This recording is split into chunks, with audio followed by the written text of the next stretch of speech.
మాజీ మంత్రి BRS MLA Talasani Srinivas Yadav ఇటీవల సనత్ నగర్ డివిజన్ లో పర్యటించిన సందర్భంగా చేసిన వ్యాఖ్యలను సనత్ నగర్ డివిజన్ కాంగ్రెస్ నాయకులు తీవ్రంగా ఖండించారు.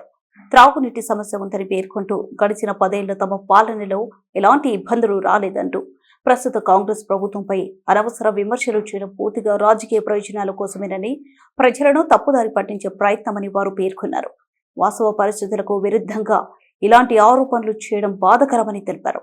సనత్ నగర్ నియోజకవర్గం వ్యాప్తంగా త్రాగునీటి సరఫరాలో కానీ, మౌలిక వసతుల కల్పనలో కానీ ఎలాంటి సమస్యలు లేవని, ప్రజలకు నిరంతరం త్రాగునీరు అందేలా PCC vice president, Sanath Nagar నియోజకవర్గ Congress party incharge doctor Kota Neelima ప్రత్యేక శ్రద్ధ తీసుకుంటున్నారని కాంగ్రెస్ నాయకులు స్పష్టం చేశారు. డాక్టర్ కోట నీలిమ సంబంధిత అధికారులతో నిరంతరం సంప్రదింపులు జరుపుతూ అవసరమైన చోట వెంటనే చర్యలు తీసుకునేలా పర్యవేక్షణ చేస్తున్నారని తెలిపారు. ఎక్కడైనా చిన్నపాటి ఇబ్బందులు తలెత్తిన సందర్భాల్లో కూడా వాటిని త్వరితగతిన పరిష్కరించేందుకు అధికారులు, డివిజన్ కాంగ్రెస్ నాయకులు సమన్వయం చేసుకుంటూ పని చేస్తున్నారని విమర్శించారు. ప్రజలకు ఎలాంటి అసౌకర్యం కలగకుండా ఉండేందుకు ప్రతిరోజు పరిస్థితిని పరిశీలిస్తూ తక్షణ చర్యలు చేపడుతున్నారని తెలిపారు. ఈ నేపథ్యంలో త్రాగునీటి సమస్య ఉందని చెప్పడం పూర్తిగా అసత్యమని పేర్కొన్నారు. ఈ కార్యక్రమంలో ప్రమోద్, రవికాంత్, రోహిత్, మున్నా, కమర్, గంగాధర్ గుప్తా, కనల్, అశ్విని, సనవుల్లా, ధోని, సంతోష్, మథీన్, సత్య, అబిదాబి, లక్ష్మి తదితరులు పాల్గొన్నారు. నెక్స్ట్ సప్లై ఇప్పుడు నార్మల్ గానే ఉంది. 2 hours వాటర్ వస్తుంది. నేను ఇప్పుడు స్థానికులతో కూడా మాట్లాడడం జరిగింది. దీన్నే అదునుగా తీసుకొని ప్రభుత్వాన్ని విమర్శించడం, లేనిపోని అబండాలు వేయడం ఎమ్మెల్యే గారికి తగదని చెప్తున్నాను. ఖాళీ బద్నాం చేయడానికే ఉన్నారు. మీడియా మిత్రులకు నమస్కారం. ఒక విచిత్రమైన విషయం ఏమిటంటే, మన స్థానిక సనత్ నగర్ కాన్స్టిట్యున్సీలో స్థానిక ఎమ్మెల్యేకు ఎప్పుడు నిరంతరం నిందలు వేయడం అలవాటైపోయింది. తను 10 ఏళ్ళు మినిస్టర్గా ఉన్నప్పుడు చేయలేని పనులన్నీ గత 3 ఏళ్ళుగా డాక్టర్ కోట నీలిమ గారు వచ్చేసి ప్రతి గల్లీకి, ప్రతి డివిజన్కి వెళ్ళేసి ప్రతి ఒక్కటి వాటర్ ప్రాబ్లం అయినా, లైట్ల ప్రాబ్లం అయినా, డ్రైనేజ్ ప్రాబ్లం అయినా, సివరేజ్ ప్రాబ్లం ఏదైనా తన దగ్గరుండి చూసుకుంటూ ప్రజల్లో ఉంటూ వాళ్ళ క్యాడర్కి కూడా తీసుకొని పదే పొద్దాక వాళ్ళతోని పనులు చేయించుకుంటూ వాళ్ళకి నిలబడి వారితో పాటు చేస్తూ వాళ్ళకు 24 గంటలు అలర్ట్ పెట్టి ఎక్కడి నుంచి ఏమైనా గల్లీ నుంచి ప్రాబ్లం వచ్చినా ఫోన్ చేసి మన ఇక్కడ ఉన్న వాళ్ళంతా క్యాడర్ ఎప్పుడు అవైలబుల్గా ఉంటూ పని చేస్తున్నారు. యాక్చువల్గా ఎప్పుడు వాటర్ ప్రాబ్లం రాలేదా? లాస్ట్ ఇయర్ డిఎన్ఎం కాలనీలో డ్రైనేజ్ ప్రాబ్లం ఉండే, పెద్ద వాటర్ పైప్ లైన్ వేయించారు. ఎందుకంటే కలుషిత నీరు అవుతున్నాయని. 10 ఏళ్ళైనా చేయని పని డాక్టర్ కోట నీలిమ గారు చేశారు. ఇప్పుడేమో వచ్చేసి ప్రతి ఎండాకాలంలో మంజీరా వాటర్ ప్రాబ్లం ఉంటుంది, ఎక్కడైనా ఉంటుంది. ఇక్కడ కాదు, యావత్తు తెలంగాణలో కాదు, ఆంధ్రలో కూడా వాటర్ ప్రాబ్లం అవుతుందో. ఆ రోజు సన్నగా వచ్చింది కావచ్చు. ఎప్పుడైనా మేము కూడా అడుగుతాం వాటర్ సప్లై ఇచ్చేవాళ్ళు. ఇమీడియట్గా ఫోన్ చేస్తే, అమ్మ పైనుంచి కరెంట్ లేదు, లో ప్రెషర్ ఉంది, అందుకు రావట్లేదు. కానీ 2 గంటలు అందరికీ వస్తుంది, మాకు కూడా వస్తున్నాయి. అప్పుడు కూడా ఉండే 10 ఏళ్ళు.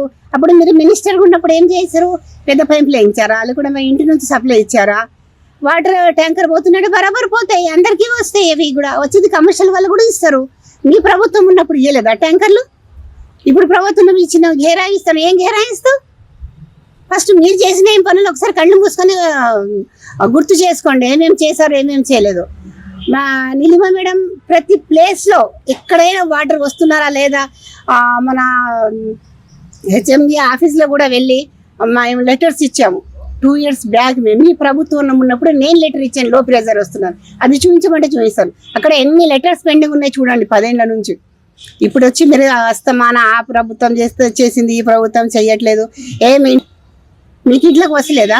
ఎవరైనా వచ్చి ఎప్పుడైనా ఏ గల్లీలో నిలబడి మాట్లాడావా? వాటర్ వస్తలేవా? ఏమన్నా బస్తీలో తిరిగి ఇప్పుడు వచ్చి తిరిగి నిలబడి మాట్లాడడం ఏంది?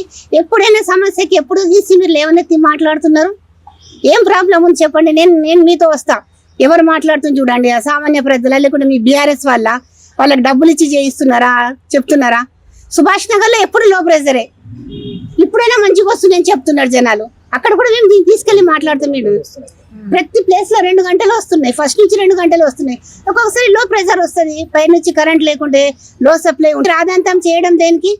ఈ చిల్లర వేషాలు వేయడం మానేయండి. మీరు ఒక ఎమ్మెల్యేగా నేను ఏం చేయలేని పని, పాపం ఒక మహిళ వచ్చి డాక్టర్ కోటలో ఇన్ఛార్జ్గా ఉండి ఆమె మీరు గెలిచి ఏం చేయలేదు. ఆమె ఇన్ఛార్జ్ ఉండి పని చేస్తుంది, ఆమెకు చేయనివ్వండి. పదే పదే మీరు నిందలు వేయడం మానేసేయండి గవర్నమెంట్ మీద. మొన్నైతే సుభాష్ నగర్లో తలసాని గారు ఏవైతే వ్యాఖ్యలు చేశారో అది సరైన వ్యాఖ్యలు కాదు అది.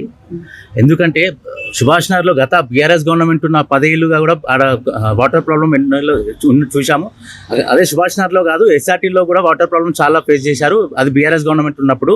ఇప్పుడు ఏదో టెక్నికల్ ఇష్యూ వచ్చి ఉన్న వలన కొంచెం అది మొత్తం గవర్నమెంట్ మీద అబండన లేయడం అది కరెక్ట్ కాదు, సరైనది కాదు అది.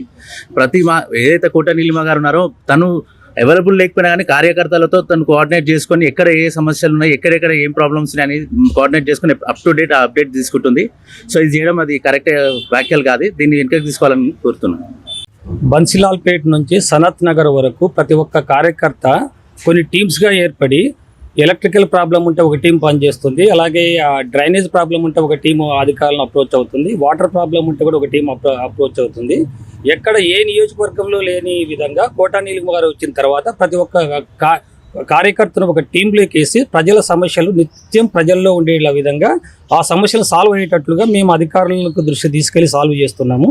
ఈ శ్రీనివాస్ యాదవ్ గారు ఈ వాటర్ ప్రాబ్లం ఏదో ఉందనే ఉద్దేశంతో వాళ్ళకు ఏమీ లేదు, కాంగ్రెస్ పార్టీని బదనాం చేయడానికి మీడియా ముందుకు వస్తున్నారు. ఇంతకుముందు ఇదే విధంగా సనత్ నగర్లో వాళ్ళ మినిస్టర్లను ఎమ్మెల్సీని తీసుకొని hill to policy Hyderabad industrial land transformation దానికి కూడా వచ్చి ఆ ఇండస్ట్రియలిస్ట్ దగ్గరకు వచ్చి మీకు ఏమైనా ప్రాబ్లమ్స్ ఉంటే చెప్పండి మేము రెక్టిఫై చేస్తామన్నారు. వాళ్ళు వచ్చి మేము చాలా హ్యాపీగా రేవంత్ రెడ్డి గారి గవర్నమెంట్లో ఈ ఇండస్ట్రియలిస్ట్ తీసుకున్న పాలసీస్ వల్ల మేము చాలా హ్యాపీగా ఉన్నామంటే వాళ్ళకు చెంపదెబ్బ తగిలినట్టే వెళ్ళిపోయారు. ఇదే విధంగా వాటర్ ప్రాబ్లం సమ్మర్లో ఎక్కడైనా ఉంటుంది, దేశంలో ఎక్కడైనా ఉత్తరాదైనా కూడా చల్లటి ప్రాంతాల్లోనూ వేడి ఉన్న ప్రాంతం అన్ని చోట్ల కూడా వాటర్ ప్రాబ్లం అనేది సహజమే. కొన్ని టెక్నికల్ ఇష్యూస్ వల్ల ఒక్కొక్కసారి లో ప్రెషర్ రావచ్చు. ఈవెన్ ట్యాంకర్స్ కూడా ఈరోజు మొత్తం అంతా ప్రపంచవ్యాప్తంగా డీజిల్ కొరత ఉంది ఇరాన్ వారి వల్ల, ఆ ట్యాంకర్స్ కూడా ఒక్కొక్కసారి లేట్ కావచ్చు. దాని ఉద్దేశంతో ఏమైనా మీరు ప్రజాప్రతినిధులుగా మీరున్నారు, 10 సంవత్సరాలుగా మీరు అధికారంలో ఉన్నారు, కార్పొరేటర్లు అందరూ మీ వాళ్ళే ఉన్నారు, వార్డు మెంబర్లు కూడా అంతా మీ వాళ్ళే ఉన్నారు కదా ఫిబ్రవరి వరకు. మీరు సాల్వ్ చేయాల్సింది ఇవన్నీ ముందే. ఇన్ కేస్ ఏమైనా water government Revanth Reddy involvement ఎప్పుడు ఉంటుంది, ఎప్పుడైతే ఈ హైదరాబాదు తాగునీటి అవసరాలకు సరిపడంత వాటర్ మీరు అలకేట్ చేయకపోతే అప్పుడు మీరు మాట్లాడాల్సింది. గత అసెంబ్లీలో మీరు మాట్లాడాల్సింది. హైదరాబాద్ పాపులేషన్ పెరుగుతుంది, లాస్ట్ ఇయర్ ఎన్ని టీఎంసీలు ఇచ్చారు, ఇప్పుడు వాటికంటే ఎక్కువ చేయమని మీరు మాట్లాడలేదా తప్ప ఏదో మీకు మైకులు ఉన్నాయనే ఉద్దేశంతో కోటా నీలిమ గారిని బదనాం చేయడం కరెక్ట్ కాదు. ప్రతి నిత్యం ఆమె ప్రజల్లో ఉంటుంది. మీ కార్యకర్తలు చూడండి, మీరున్నప్పుడు మాత్రమే మీ వెనకలకు వస్తారు. మేము అట్లే కదా, మా మేడం ఉన్నా లేకున్నా ప్రతి డివిజన్లో మేము గ్యాదర్ అయ్యి మేము పనులు చేస్తున్నాం. ప్రతి ఒక్కరు కూడా మా బాధ్యతగా మేము చూస్తాం. మేము డిఫరెంట్ టీమ్స్గా డివైడ్ అయిపోయి మీరు ఏ అధికారిని కూడా మీరు సంప్రదింపవచ్చు. కానీ ప్రతి ఒక్క డిఫరెంట్ టీమ్స్గా ఏర్పడి డిఫరెంట్ డిపార్ట్మెంట్స్ మేము కోఆర్డినేట్ అయ్యి అనునిత్యం ప్రజల్లో ఉంటూ ప్రజల సమస్యలు మేము తీరుస్తున్నాము. మీరు ఇలా బట్టరు భవిష్యత్తు ఎప్పుడైనా కానీ irrespective of political things, even ration cards అన్నీ కూడా మీ కార్యకర్తలకు అందరికి కూడా మేము శాంక్షన్ చేయించాము. భవిష్యత్తులో కూడా ఈ